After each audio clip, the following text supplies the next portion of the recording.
Bueno, muchas gracias a Verena, a Ivana, y Mayna también está por aquí, que tuve la posibilidad de estar, ella me habilitó también un espacio junto con Verena en lo que armaron Fantasía Anticolonial. También gracias a Marisa Lobo, que no está acá en este momento, pero fue quien hizo posible que yo estuviera acá en Viena, y que a partir de ahí pudiera hacer como diferentes encuentros en diferentes espacios y lugares para traer algo de lo que estamos trabajando, pensando, discutiendo en América Latina. Bueno, en algunos espacios de América Latina, porque no en todos los espacios. Y gracias a Migrativa también, que ha organizado el espacio aquí también para poder conversar y traer algo de lo que estamos trabajando y de lo que ha sido un poco como la historia y el devenir del feminismo en América Latina, ¿no? Justamente pues de eso es que quiero conversar hoy.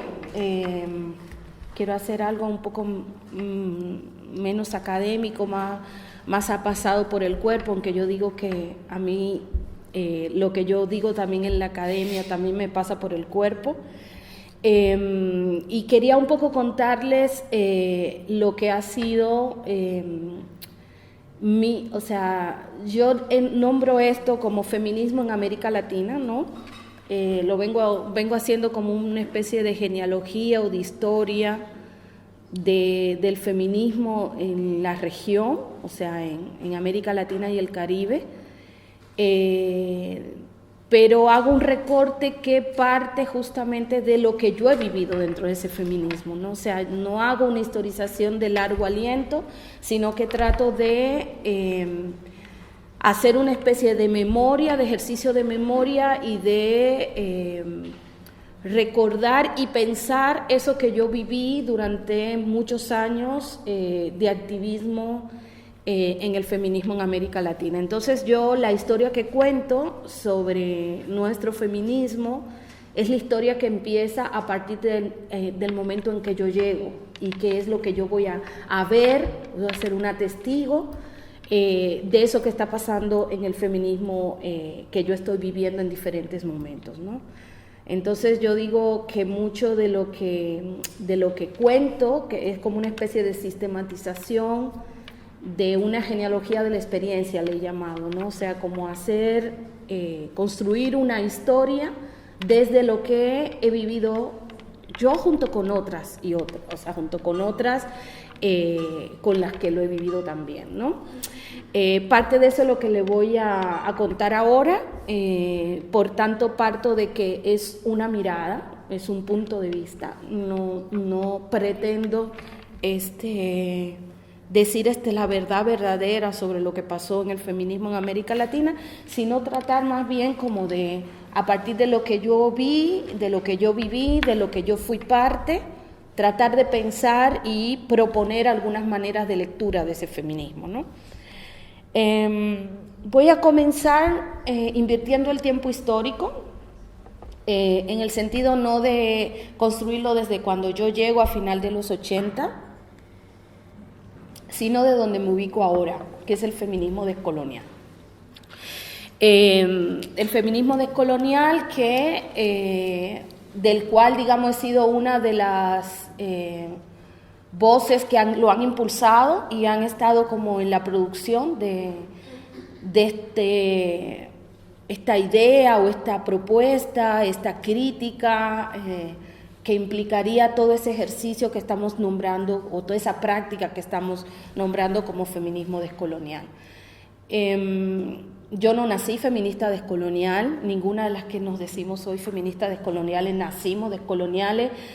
y cuando digo que no nacimos descoloniales, que no pensamos tampoco la descolonialidad como algo que al uno nombrarse de una vez y para siempre ya es decolonial, sino que es un proceso lo cual hace también que esto que yo llamo este campo de feminista, digamos, esta nueva mirada que estamos construyendo, está en construcción todo el tiempo, ¿no? Y estamos todo el tiempo, es como un campo, yo lo veo así como un campo en ebullición, ¿no?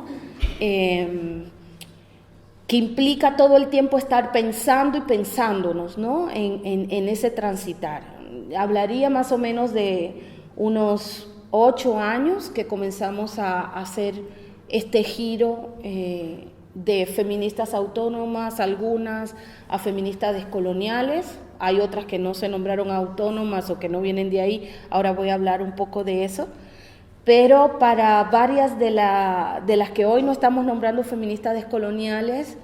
el ejercicio en una práctica contrahegemónica fue como las bases que sentaron la posibilidad de que nosotras hoy estemos en este lugar que nombramos de crítica a la colonialidad y de un intento de descolonizarnos, ¿no? Y descolonizar la práctica feminista, ¿no? Entonces yo hablo aquí que el feminismo descolonial, en pocas palabras, es como un movimiento en pleno crecimiento y maduración, que quizás lo que tenemos en común más bien es como un objetivo de desarmar las ideas fundamentales que el feminismo blanco eurocentrado ha producido o ha dicho que es la verdad sobre la situación de las mujeres, ¿no? Entonces, nosotras parte de lo que estamos haciendo es decir esto que ha sido dicho así, o sea, todo esto que estamos viendo como la verdad o lo que explica la situación de las mujeres, hay que revisarlo porque en realidad tiene un sesgo que tiene que ver con el origen de quienes han producido estas teorías que no se han quedado en la academia solamente. Eso es importante decirlo porque muchas veces se piensa que la teoría es algo que queda en la academia, pero lo cierto es que una podría historizar de qué manera eso que he construido en determinados espacios y por determinadas élites, luego se va expandiendo como forma de pensar el mundo, ¿no? Y como forma de interpretarlo. Entonces,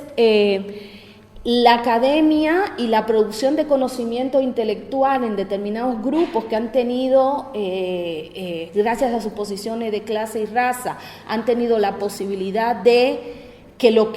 la mirada del mundo que construyen sea vista como la verdad sobre el mundo. Eso al final termina, a partir de los procesos de colonización, expandiéndose como que es realmente la mirada correcta del mundo, ¿no? Y eso es lo que nosotras intentamos de alguna manera enfrentar al decir esto no tiene nada que ver con estas verdades que ha construido el feminismo y que hemos repetido y que nosotras mismas hemos repetido durante muchos años de nuestra vida activista. Resulta que digamos no responde a la experiencia de la mayoría de las mujeres, pero además es peligroso porque tiene este efecto tal cual la modernidad lo ha producido, esta cuestión de hay un grupo que tiene la verdad y la impone al resto como la única manera de pensar, y eso entonces es parte de la colonización y de la colonialidad, ¿no? Y por eso nos interesa pensar esto no solamente como un error de interpretación de lo que es la experiencia de un grupo de mujeres, sino también un intento de colonizar las experiencias de todo el resto que ha quedado sin voz para producir su propia interpretación a partir de su experiencia, ¿no? Para pensar entonces esto del feminismo descolonial, yo entonces voy a pensar o quiero plantearle cuáles son las condiciones de posibilidad de que surgiera en América Latina esto que se llama un feminismo descolonial, que me doy cuenta que en Europa no se sabe que la propuesta de un feminismo descolonial surge en América Latina. Y fue allí, y es importante, las latinoamericanas que estamos en Europa, que podamos recordarnos esto y que se lo podamos decir a las academias de acá, que están comprando nuestras teorías y están dejando de decir desde dónde viene y las implicaciones geopolíticas entonces que esto tiene en términos de desarmar esa trama universalista e imperialista de los feminismos de acá, ¿no? Entonces, yo creo que es importante esto, que sepamos que el feminismo descolonial surge en una región muy concreta, como el feminismo postcolonial, por ejemplo, surge de la experiencia de la India, ¿no? Muy concretamente de la India. En ese sentido hay elementos que nos conectan, pero no somos exactamente lo mismo. Luego voy a explicar un poco más sobre eso, o en las preguntas. Pero me interesa entonces, para poder entender cuáles son las condiciones que posibilitan que se dé este giro o esta nueva manera de interpretar lo social a partir de la experiencia de esto que hemos nombrado, las mujeres,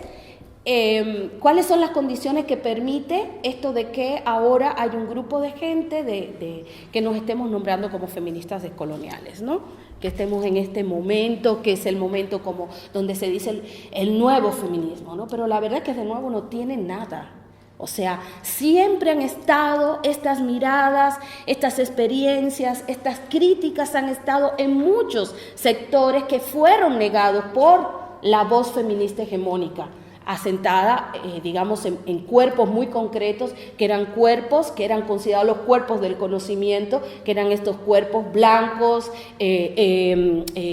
burgueses, ¿no? Con cierta, digamos, que gozaban de cierto lugar de enunciación privilegiada, ¿no? O sea, la capacidad de decir lo que yo digo sí es válido, ¿no? En ese sentido lo digo. Entonces, hay unas condiciones de posibilidad que permiten lo del feminismo descolonial, pero también permiten esto mismo que se ha llamado como el giro decolonial, porque el feminismo descolonial tiene que ver con un momento que se está viviendo en América Latina, que es como una especie de una revisitación, o sea, un nuevo momento del pensamiento en América Latina, o el pensamiento latinoamericano, como se le ha nombrado, que es un campo de pensamiento que tiene una larga tradición en América Latina, desde un intento de construir América Latina como un espacio que produce, o sea, que a partir de una experiencia concreta produce una nueva forma de pensar el mundo, y esa manera de pensar el mundo se separa de la experiencia europea porque, digamos, terminamos siendo la contracara de lo que se termina armando como Europa, ¿no? Entonces, voy a pensar esto, voy a retomar otra vez lo del giro decolonial, pero quiero comentar esto del contexto particular que se da en la década de los 90, o sea, la última década del siglo pasado, donde se están dando una serie de condiciones que permiten que comencemos a repensar cómo nos estábamos mirando a nosotras y a nosotros mismos en América Latina. Esto es importante también en el sentido de que muchas veces se piensa que el giro descolonial o el feminismo descolonial surge en la academia, pero no ha surgido en la academia. En la academia aprovecha un momento determinado, una coyuntura histórica que se está dando en el continente y que son las que permiten que la academia pueda comenzar a decir, mira, esto se nos estaba escapando, aquí se da una vuelta de mirada, hay que volver a mirar lo que ya se ha mirado y se intenta entonces explicar una serie de cuestiones que no estaban siendo explicadas. Entonces ahí es interesante ver, digamos, bueno, vamos a caracterizar qué es lo que está pasando en América Latina en los 90. Creo que varias de la gente que está aquí, que son migrantes, pues más o menos saben un poco, o porque estaban allá todavía, o porque sus familias de origen están allá, y como ustedes sabrán, pues lo primero que va a caracterizar ese momento es que en el 1989 cae el muro, cae el socialismo real. Eso implica con la caída simbólica aquí en el norte de Europa, en Alemania concretamente, del muro de Berlín, como aquello que simbolizaba un mundo bipolar donde Estados Unidos dominaba una parte y la Unión Soviética dominaba la otra parte. Con la caída del muro empieza una crisis dentro de las izquierdas y dentro del marxismo, que va a poner en crisis todo ese marco teórico que estaban dominando los movimientos sociales. Eso deja un vacío en América Latina de interpretación que va a permitir lo que ahora voy a comentar. Obviamente, insisto, esta es mi interpretación, ¿no? A la par que está pasando eso, lo que se viene inmediatamente,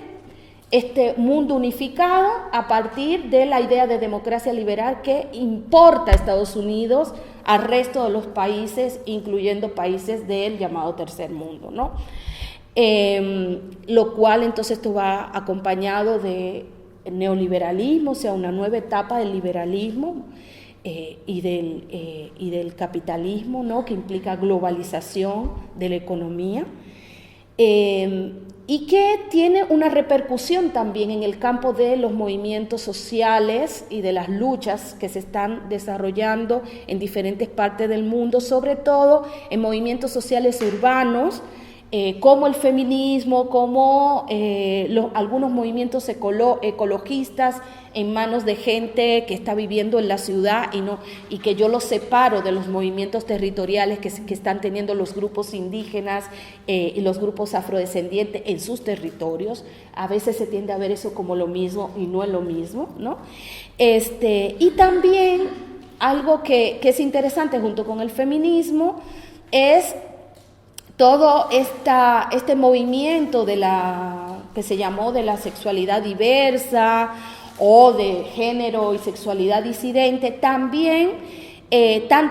estos dos campos me interesan, estos dos movimientos, feminismo y sexualidad, géneros disidentes, empieza un momento, digamos, de globalización de lo que son sus demandas, sus interpretaciones del mundo y la agenda que quieren llevar, ¿no? Entonces, ocurre esto que en algunas voces críticas lo hemos nombrado como una transnacionalización de los movimientos sociales, con una especie de grupo pensante central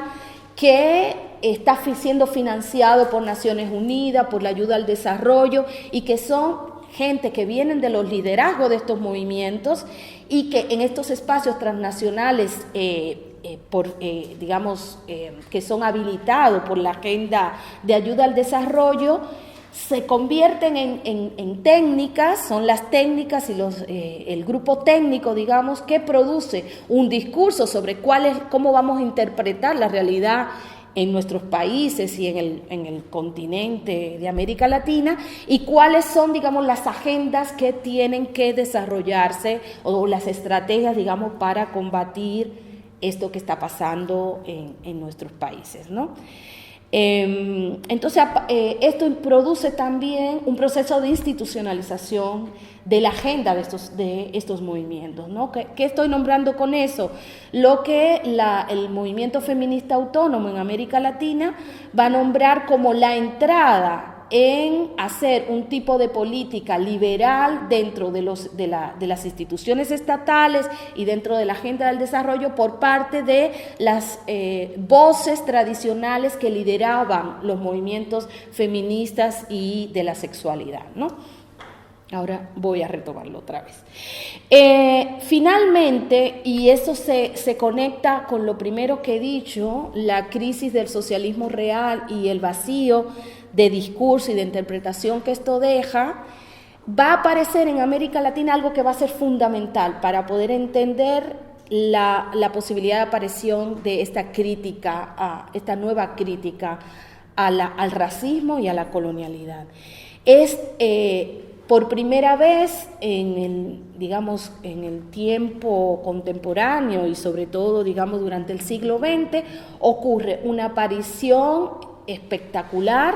de lo que eran movimientos, o sea, grupos que tradicionalmente no tenían un espacio en la agenda pública,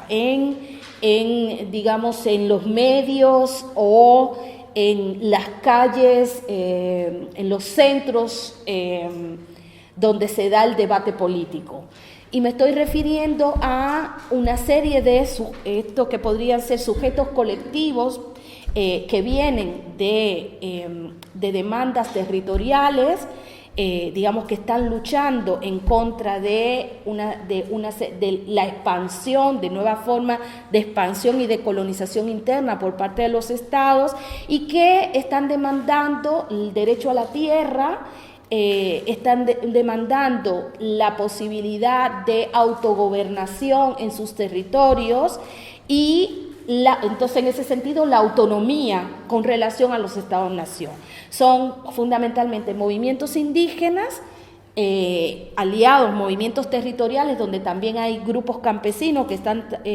trabajando en ellos, y desde el movimiento, o sea, dentro de las voces afrodescendientes, un movimiento negro, afrodescendiente y antirracista que va a aparecer de una manera muy importante y fuerte durante los años 90, porque todo lo que había sido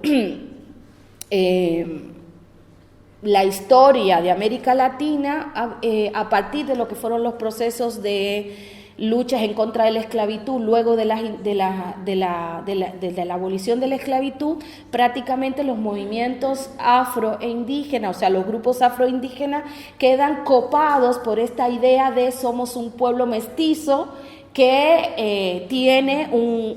que conforma una ciudadanía común dentro de nuestros territorios. O sea, contrario a lo que pasó en Estados Unidos o en Sudáfrica, donde el apartheid y el segregacionismo produjo justamente unos sujetos que tenían una conciencia racial porque no había otra. En nuestros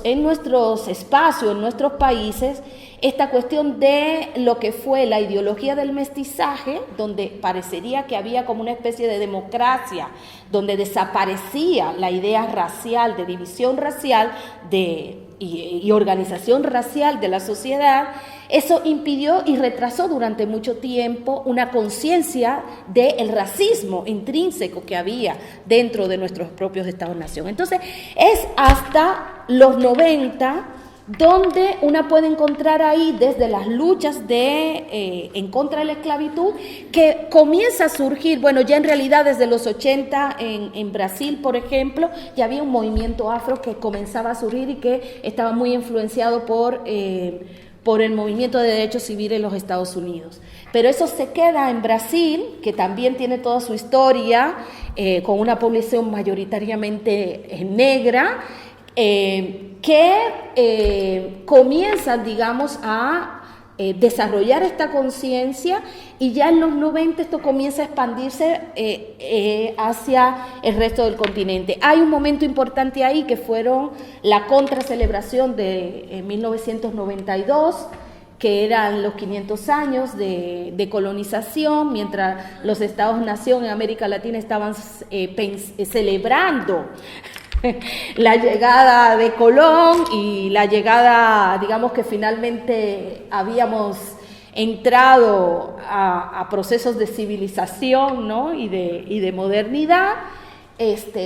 Comienza entonces a aparecer ahí una serie de cuerpos resistentes a estos discursos, ¿no? Y eso comienza a organizar ahí un discurso antirracista que poco a poco se va a ir radicalizando con el tiempo. Bien. Bueno, y una cosa que se me olvidaba decir es que ¿por qué la conexión con ese vacío que deja la crisis del socialismo real? Es que otro impedimento para poder ver cómo la clasificación racial y la organización racial era importante para pensar América Latina era que la teoría marxista que se daba, que acogía los movimientos sociales en América Latina, veían todo en clave de clase. Entonces, el campesinado era visto en términos de un grupo que estaba, digamos, precapitalista, y lo mismo pasaba con los grupos indígenas, con los grupos afro, ¿no? No era visto la raza aquí como una cuestión importante, sino que se veía todo a partir de, pues, bueno, la clase, la categoría de clase como aquello que podía explicar. Ajá. ¿Quién impone esto de los grupos precapitalistas? ¿Quién lo impone el marxismo? ¿Quién? No entiendo la pregunta. Hay una lectura desde el marxismo que veía los grupos campesinos e indígenas como parte de un desarrollo histórico precapitalista, que luego a través de ciertas estrategias que emulaban lo que el socialismo real y todos esos debates proponían como el camino histórico que teníamos que seguir, implicaba entonces pues que íbamos a ir evolucionando y que tenía que llegar la técnica y que tenían que llegar procesos de industrialización en América Latina, todo lo que fue la teoría del llamado subdesarrollo en los 70. Lo dice el marxismo, ¿no? Sí, sí, totalmente, sí. Bueno, entonces, esto puede ser, nosotras entonces tendemos a decir, cuando digo nosotras estoy pensando en el grupo con el cual estoy articulada, el GLEFAS y varias de las que estamos en constante diálogo, ¿no? Muchas de nosotras pues pensamos esta cuestión de cuál es este contexto que permite entonces este giro hacia volver a pensar el racismo y volver a pensar la herida colonial y entonces construir esta nueva propuesta que lanza Aníbal Quijano, que ya venía desde los 70 con esta interpretación que he criticado antes, que era la que impidió muchas veces que aparecieran estas voces que siempre habían estado ahí, de nueva no tenían nada, ¿no? Y en los 90, gracias a todo esto y gracias a la propia revisión de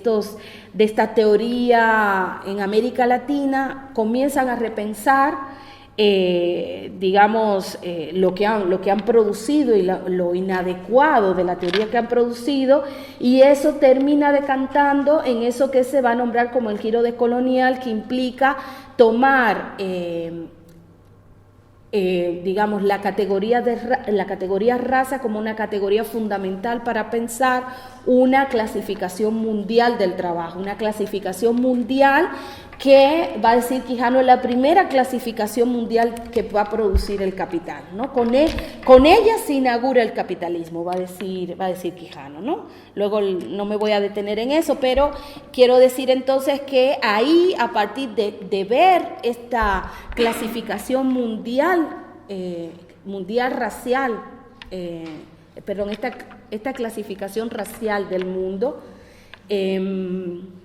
de qué manera esto tiene implicaciones para pensar el surgimiento del capitalismo y la configuración de América Latina, ¿no?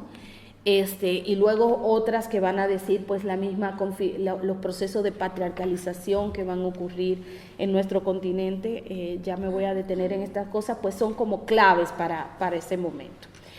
Me interesa entonces ahora plantearle ¿cómo podemos entonces, además de este contexto histórico, cuáles son ideas, sistemas de pensamiento que nos permiten, o que han alimentado más bien, que terminan alimentando esta propuesta que vamos a nombrar como feminismo decolonial, ¿no? Entonces ahí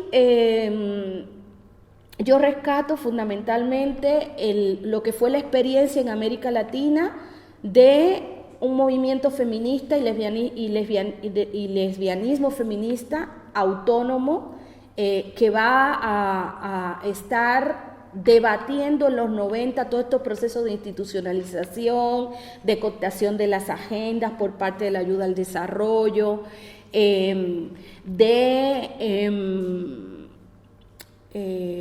¿cómo podría decir?, de debatir y poner en cuestionamiento la posibilidad de que sea a través de las instituciones estatales que se van a lograr desarmar el patriarcado o deshacer el patriarcado, ¿no? O sea, hay toda una serie de debates que en los 90 vamos a poner sobre la mesa las feministas y lesbianas feministas autónomas en discusión con una buena parte del feminismo que termina abdicando, digamos, a esta nueva agenda de la democracia liberal que se lanza desde Estados Unidos, apoyado por los países de Europa, por los grandes países imperialistas de Europa, ¿no?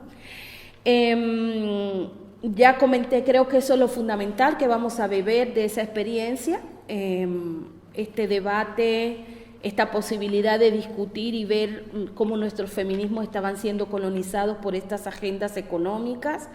este descreer en la estructura estatal o incluso la estructura del desarrollo, la agenda del desarrollo como aquello que va a permitir que estemos en mejor situación las mujeres del llamado tercer mundo, ¿no?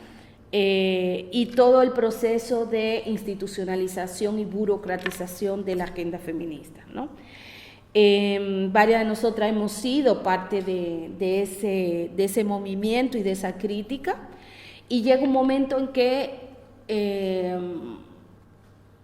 por parte de ese mismo transitar terminamos dándonos cuenta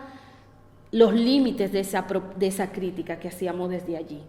Esos límites tenían que ver con justamente que el feminismo autónomo no puede dar cuenta de los procesos de racialización a que son sometidas gran parte de las mujeres, ¿no?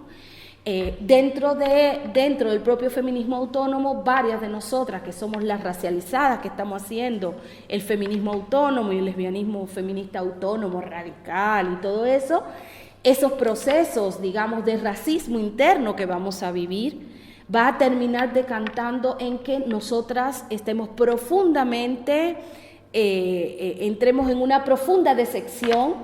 y comencemos a ver los límites de la política que estábamos haciendo, ¿no? Y en ese momento, donde se van a juntar reflexiones colectivas, pero también experiencias individuales que varias de nosotras van a ir teniendo en América Latina en sus propios recorridos,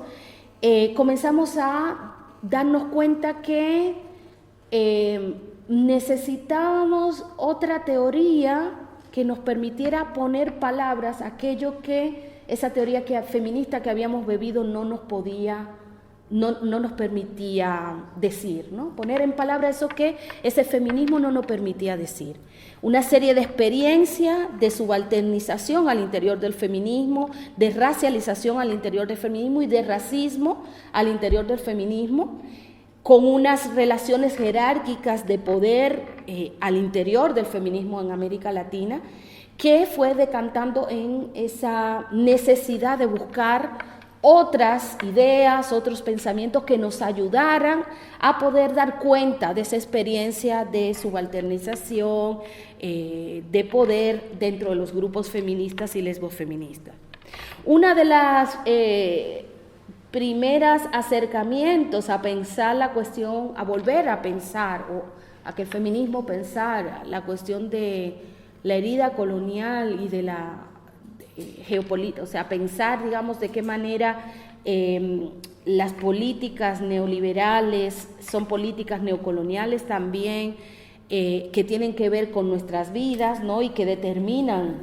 el tipo de vida que estamos llevando en el tercer mundo, pero que también tiene implicaciones dentro de las propias jerarquías que se producen al interior de ese llamado tercer mundo, ¿no? Y ahí algunas de nosotras lo que comenzamos a leer antes que nada fue el feminismo postcolonial, que ya había entrado a la academia norteamericana y a la academia inglesa, porque varias de las que estaban haciendo esta teoría y todo lo que va a ser la producción de conocimiento postcolonial, ¿no? Están asentados en una academia en el norte que permite que sus voces puedan llegar a espacios como América Latina, ¿no? Y entonces estas voces feministas postcoloniales que están efectivamente haciendo un análisis respecto de su experiencia histórica como países que surgen de procesos de descolonización, de lo que fueron el grupo de naciones colonialistas que corresponden a lo que llamamos el segundo momento de la expansión colonial, o sea, todo lo que fue el siglo XVIII y XIX con Francia, Inglaterra, Holanda, bueno, ahora no recuerdo cuáles, pero varias de estas nuevas potencias imperialistas que son las que realizan los procesos de colonización en la India, en África, etcétera, etcétera, y que no es los procesos de colonización que vivimos en América Latina con Portugal y España, ¿no? Entonces, esa experiencia histórica postcolonial que surge de los procesos de de luchas independentistas con este segundo grupo de países, de regiones colonizadas, ¿no? Y que cuyas luchas independentistas también, por tanto, son muy posteriores a las luchas independentistas que se dieron en América Latina. Produce esta teoría que está llegando, que está ocupando algunos espacios en la academia, y eso llega a la academia en América Latina y comienza a llegar a algunos espacios activistas que estamos cercanos a la academia y que estamos interesados en formarnos o autoformarnos a partir de la literatura que está corriendo por esos espacios, ¿no? Y entonces ahí pues vamos a leer pues a Spivak, a Mohanty, fundamentalmente a ellas dos, ¿no? Voy a ir aquí, ¿no? Y que lo que fundamentalmente ellas están aportándonos y que van a estar diciendo y que van a terminar aportándonos, pues es esta crítica a la colonización discursiva que hace Mohanty, ¿no? De los feminismos del sur por parte de los feminismos del norte, la cuestión del privilegio epistémico como eso que la epistemología feminista ha ido desarrollando como este punto de vista no dominante, que es una mirada que se hace de abajo hacia arriba. Quienes están en una posición de menor privilegio tienen la posibilidad de ver el todo, ¿no? Pueden ver mucho más ampliamente cómo se da las relaciones de poder y de subalternización. Entonces, en ese sentido, pues Mohanty proponía la mujer del tercer mundo como aquella que tiene un privilegio para poder producir una teoría mucho más completa, mucho más compleja, que debería ser emulada por las feministas del norte, ¿no? La violencia epistémica, que impide realmente ver ese privilegio epistémico de aquellas que están en los lugares más bajos de la jerarquía, ¿no? Que impide la escucha de la subalterna, como diría Spivak, la manera en que las élites independentistas, ¿no?, representadas por los intelectuales y las intelectuales comprometidas, dentro de las cuales están las feministas, terminan, podríamos decir, ella dice encriptar, pero lo que ella quiere decir con eso es que están, podríamos decir prácticamente tomando la representación, ¿no?, de aquellas que justamente quedan como sin voz, ¿no?, que son las que en América Latina son la gran mayoría de las mujeres y de los varones subalternizados y racializados, que parecería que no pueden tener voz por sí mismos y por tanto van a ser representados en los espacios transnacionales a través de estas voces feministas blancas, hegemónicas, que son las que pueden acceder a estos espacios. Bueno, esas son algunas de las cuestiones que este feminismo postcolonial pues nos ayuda a mirar y a complejizar también, ¿no? Yo ahí tengo, por ejemplo, tengo un trabajo donde peleo como Hanti por terminar haciendo como una generalización de la mujer del tercer mundo sin darse cuenta de estas jerarquías que se producen al interno del tercer mundo, y que ya lo hago, digamos, dentro de lo que ahora va a ser como el feminismo descolonial, ¿no? Entonces, otra línea genealógica importante para nosotras van a ser los feminismos negro y de color en los Estados Unidos, ¿no? Este feminismo negro y de color en los Estados Unidos,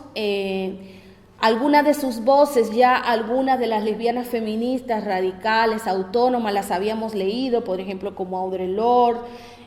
como Gloria Anzaldúa, pero sin embargo hubo un momento, sobre todo cuando éramos estas lesbianas feministas autónomas radicales, que nosotras no podíamos ver que la teoría que ellas estaban produciendo, una teoría que partía de un cuerpo racializado, ¿no? Y que solamente podía ser comprendida en su complejidad desde la experiencia histórica de ese cuerpo, sometido a procesos de racialización y de racismo en los espacios donde habitaban. Nosotras, que éramos compañeras racializadas, o sea, varias de nosotras que leíamos a estas compañeras, digamos que parte de lo que yo digo a veces de lo que hace el feminismo blanco, la teoría feminista blanca, es que pone como ese velo, ¿no? Un velo que no te permite ver cómo alguien efectivamente que ha sido producida a través de procesos de racialización, ¿no? Entonces, una puede ahí pensar en Fanon, digamos, ¿no? Cuando nosotras nos mirábamos a la cara bajo esa ficción de somos todas mujeres, nosotras no nos veíamos como... no veíamos nuestro color, nosotros estábamos viendo simplemente mujer, ¿no? Y eso hacía que nosotras no podíamos llegar a comprender, digamos, que lo que estaban produciendo estas compañeras partían de un cuerpo que estaba siendo racializado y que hablaba de una experiencia histórica. Era una teoría encarnada a partir de procesos de generización, pero también de racialización, ¿no? Nosotras durante un tiempo largo no veíamos eso. Lo vamos a ver un poco después cuando digo había un silencio que comenzó a ser demasiado fuerte como ya para necesitar encontrar y buscar otras maneras de poder darles palabra a ese silencio. Y ahí volvemos a leerlas, volvemos a leer otras vamos a leer otras compañeras feministas negras y de color que habían desde los 70, venían produciendo todo este conocimiento, ¿no? Y ahí vamos a encontrar una clave riquísima para poder también interpretar nuestra experiencia histórica. Eso va a ser fundamental para lo que va a ser hoy esto que estamos nombrando como feminismo descolonial. De hecho, una podría decir, y muchas de nosotras reconocemos, que de hecho no estamos inventando nada nuevo, sino que estamos dando continuidad a un marco de mirada que ya venía desde los 70 y nos sentimos recogida dentro de esa genealogía histórica donde nosotras simplemente estamos dando continuidad y seguir complejizando esa trama, quizás ya desde la experiencia compleja desde América Latina, porque nosotras no estamos en Estados Unidos, y ahí el giro de colonial termina, que es justo lo que digo acá, de completar esa maqueta, ¿no? Esa maqueta histórica que nos permite hoy, a partir de esa base teórica conceptual y de pensamiento, pues continuar una producción de ideas y de pensamientos respecto de cómo interpretar nuestro lugar en el mundo, ¿no? Del feminismo negro y de color, ¿qué cosas han sido fundamentales para nosotras? Pues su crítica contundente a la teoría feminista como teoría feminista blanca, ¿no? Como un punto de vista privilegiado y dominante, que no representa, por tanto, el conjunto de la experiencia de las mujeres. Es más, es un grupo minoritario el que está produciendo esta teoría, y tal cual lo que ha hecho, lo que hace la modernidad, lo que hace Europa, lo que hace Estados Unidos, se convierten en la representante y en la voz de eso que ya nombran como un conjunto homogéneo, pero que no tienen, de homogéneo no tiene absolutamente nada, ¿no? Entonces, bueno, hay una crítica ahí de la cual somos herederas que va a ser muy importante, digamos ya. Más bien lo que nosotros hacemos es recoger parte de las críticas que ellas han hecho para poder seguir nosotras haciendo nuestro aporte, ¿no? Otra cuestión que va a ser importante y que recogemos de ese feminismo negro y de color en los Estados Unidos va a ser la idea de la radicalidad de pensar que hay una necesidad de que las feministas, de que las racializadas, ¿no?, podamos construir un pensamiento propio, ¿no? Un pensamiento propio desde la experiencia de las mujeres negras, van a decir ellas, nosotras desde el feminismo descolonial, desde la experiencia de las negras, las indígenas, la blanca mestiza empobrecida, la campesina, o sea, podemos construir conocimiento y de hecho hay un cúmulo de conocimiento que ha estado siempre ahí y que solo tenemos que poder mirar, volver a mirar cómo ese cúmulo de conocimiento está ahí y darle la entidad de conocimiento, ¿no? Porque lo que se ha hecho es negar que eso sea conocimiento, negar que eso sea pensamiento sobre el mundo, ¿no? Entonces, esta idea de la necesidad de producir un corpus de conocimiento, un pensamiento propio, pues también va a ser muy importante. Como parte de la herencia que recibimos del feminismo negro y de color. Otra cuestión importantísima es como ese pensamiento feminista, negro, indígena, de color, tiene que estar en capacidad de superar la mirada anclada en el género como aquello que explica la condición de las mujeres, ¿no?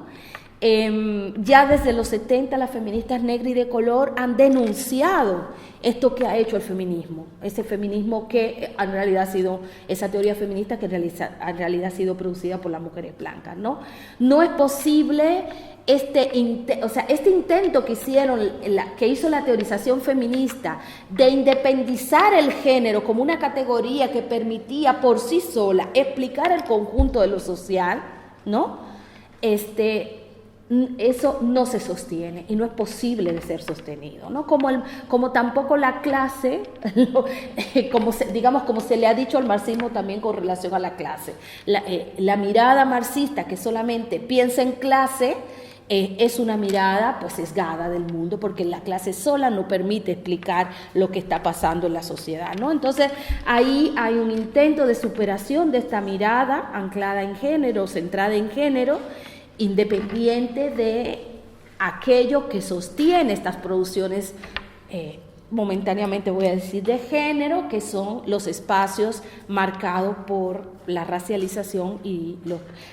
la clase, ¿no? Y la división de clase. Finalmente, hay una cuestión que para varias de nosotras va a ser fundamental, que va a ser esto que es un llamado de Audre Lorde cuando ella habla de esta necesidad de pensar la interconexión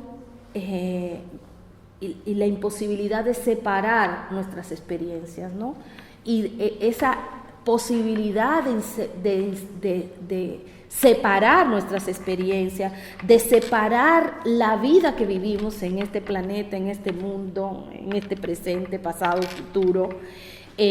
hace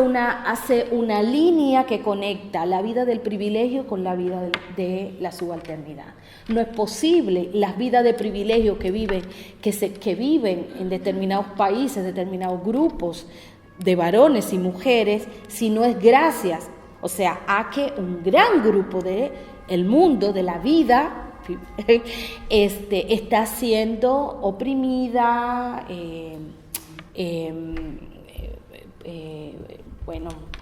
está siendo oprimida, está siendo jerarquizada, está siendo colocada en un lugar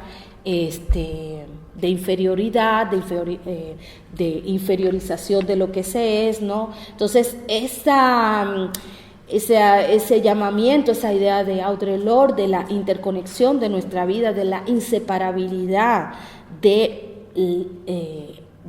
la vida, de lo que existe en el mundo, va a ser fundamental para varias de las cosas que nosotras pues también estamos diciendo, ¿no? Ya voy terminando, ya tengo 45 minutos, está bueno esto, porque me va diciendo, Yudelki tiene 45 minutos, muy bien, ok, este programa me sirve. Hay otra parte que viene muy concreto de lo que es de la experiencia histórica en América Latina, ¿no? Y que tiene que ver con digamos, los saberes,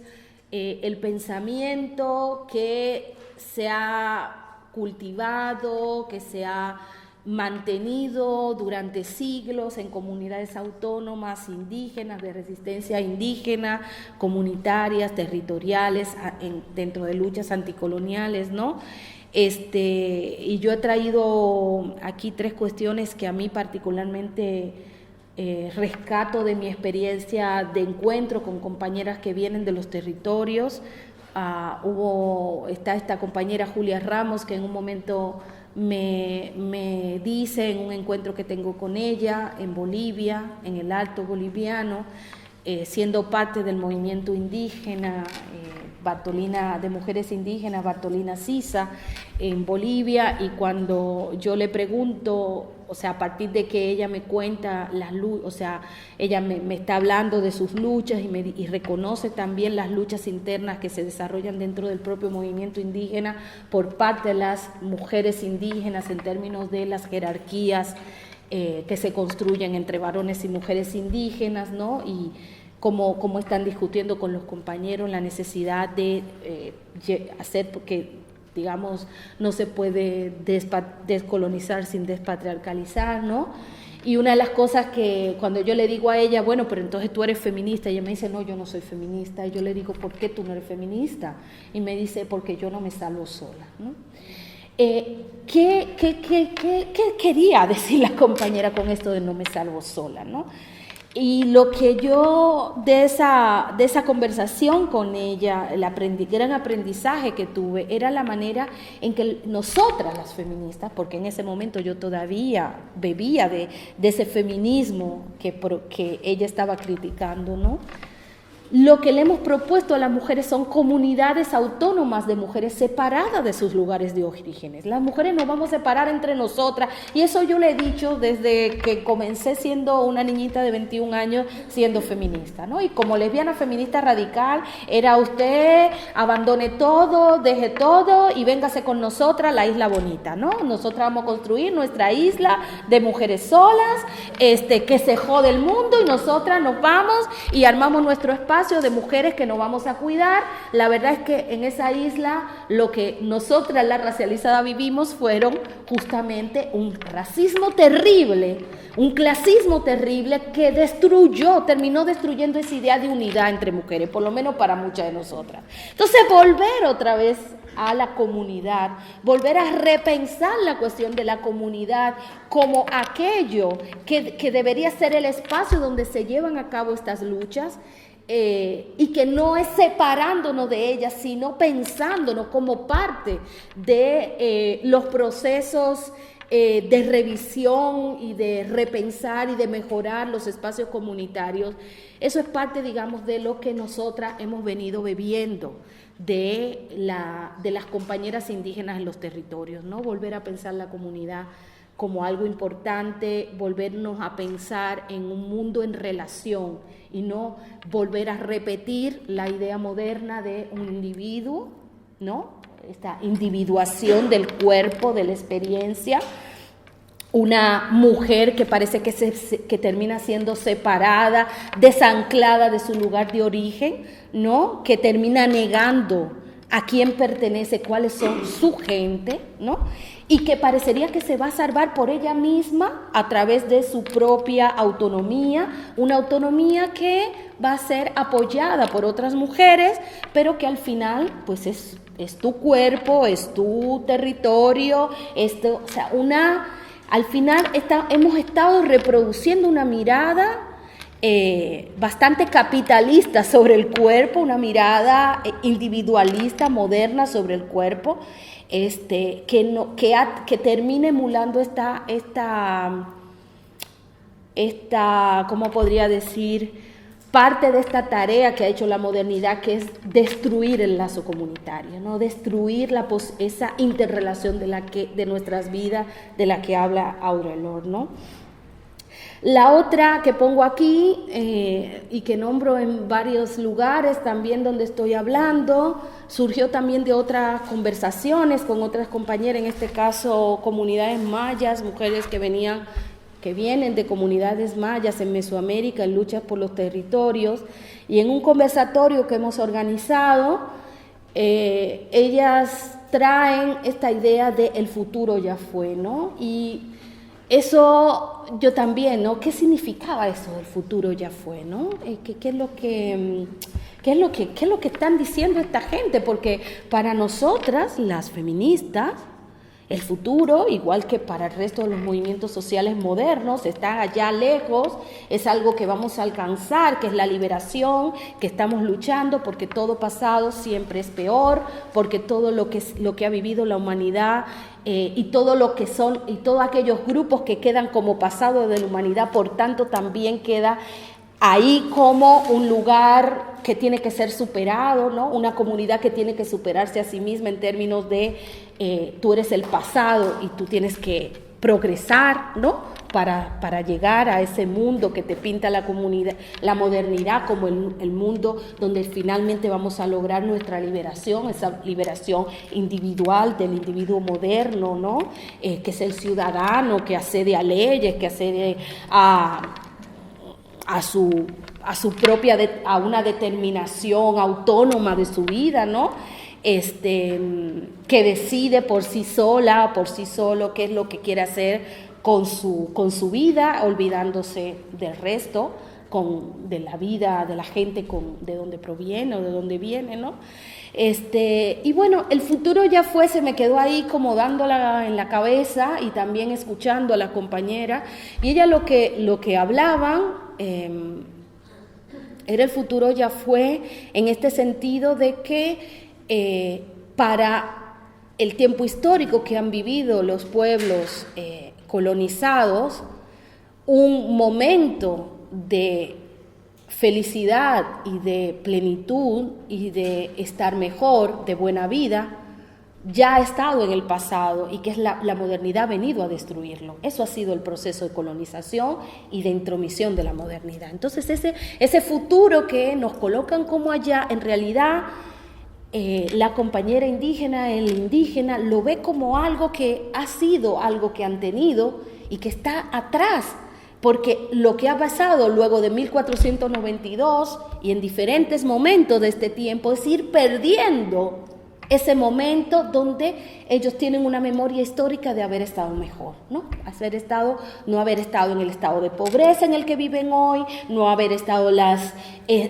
tenido esas relaciones jerárquicas mujer-varón donde están hoy, no haber tenido esa serie de violencias de todo tipo al que están sometidas hoy, no haber tenido esta ruptura del lazo comunitario al que están sometidas hoy, ¿no? Pero también a mí me interesó aportarle a esto del futuro ya fue y pensar el futuro ya fue como esa posibilidad de pensar que esto que tenemos hoy, este es el futuro del que hablaba la modernidad, que es el momento que era lo único que podíamos tener con ese proyecto moderno que se nos vendió. No hay otra vida, otro futuro posible dentro de la modernidad que no sea este presente de destrucción de la vida, de destrucción de los territorios, de expansión del capital, este momento donde la vida en el planeta está en peligro, ¿no? Este momento donde las ballenas se mueren por plástico en su boca, en su estómago. Este momento donde los ríos ya no tienen agua, donde los peces se mueren, hay un desastre ecológico en gran magnitud que nos está llevando realmente a un punto de no retorno, ¿no? Este es el proyecto que nos vendió, este era el proyecto de la modernidad. Resultó, lo tenemos y esto es lo que ha sido como resultado. Entonces, esto es parte, digamos, de las cuestiones que vamos en diálogo con las compañeras y que también quería traerles aquí. Y para concluir con esta parte de lo que nosotras vamos aprendiendo en estos diálogos con compañeras que vienen de los territorios, una de las cosas que nosotras estamos diciendo es cómo ellas y ellos, estos movimientos, estos espacios comunitarios, lo que nos están mostrando es esto de, contrario a la ontología que ha producido la modernidad, cómo es el mundo, qué es el mundo, ¿no? Que es ese mundo fragmentado, separado, autodestructivo, ¿no? Hay unas ontologías o unas formas de pensar ese mundo que han excedido, han estado por fuera de eso que ha sido el ethos de la modernidad o el pensamiento de la modernidad y que tienen el asiento en la relación entre todo lo vivo. Y vuelvo otra vez con Audre Lorde, ¿no? La interrelación de la vida en este mundo. Todas nuestras vidas están interrelacionadas. Estas ontologías relacionales son todas,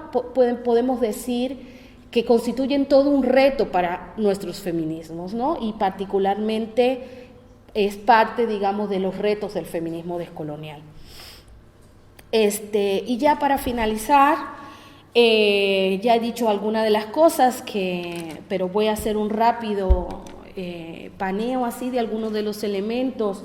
que estamos aportando las feministas decoloniales, esta idea de que en vez de sistema sexo-género, tal cual lo pinta Gayle Rubin, la idea de María Lugones de un sistema moderno colonial de género que implica la imposibilidad de separar la producción de género de la producción colonial del mundo, que implica